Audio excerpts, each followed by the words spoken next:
What is going on, guys? My name's Gus. Welcome to Gamer Glitch, and today we're going to be talking about Season 4 of PlayerUnknown's Battlegrounds. To start Season 4 off right, Erangel is receiving an overall facelift of the map.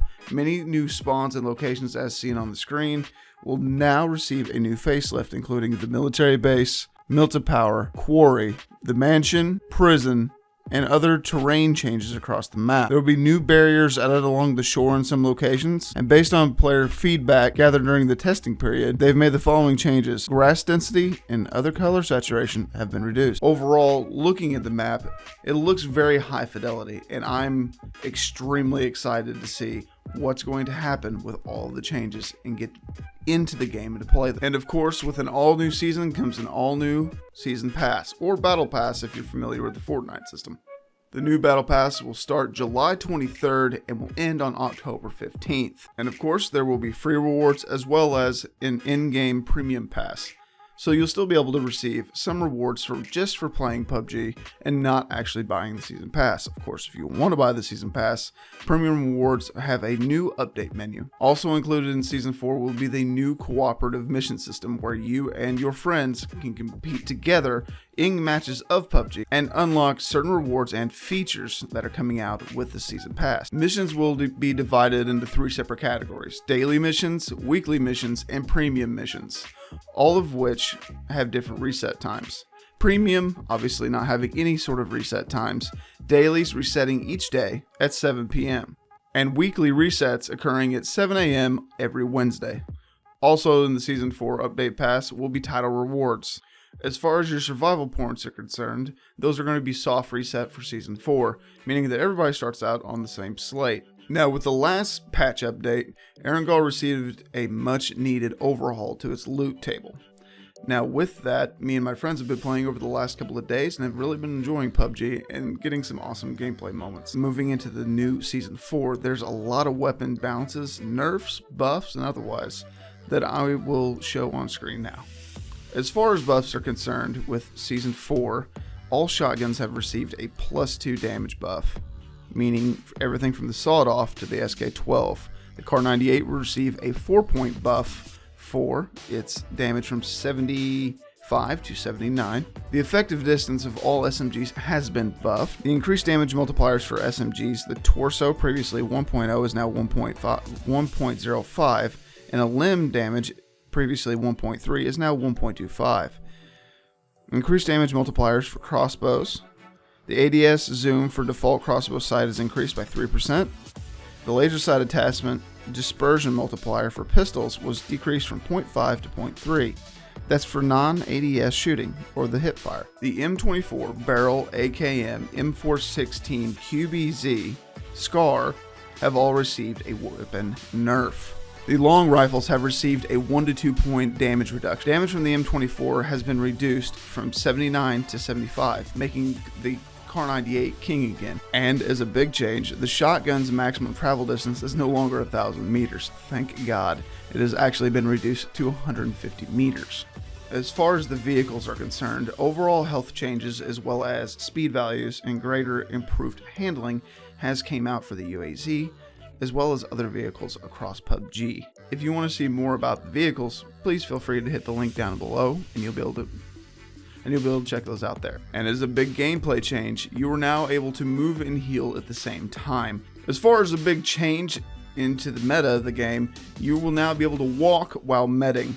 Whether it is your boosters or a med item such as a first aid or med kit, you will be able to use on the fly. Bandages will now be used continuously until the player heals to the maximum value of 75% or runs out of bandages without manually having to reuse the bandages multiple times. You will not have to click now for every time you want to apply a bandage. It will just automatically heal you to 75%. Additionally, the 75% healing of the first aid kits will no longer give additional healing. If you took damage within the first 2 seconds of applying a first aid kit, it used to be able to heal to 75%. That is no longer the case.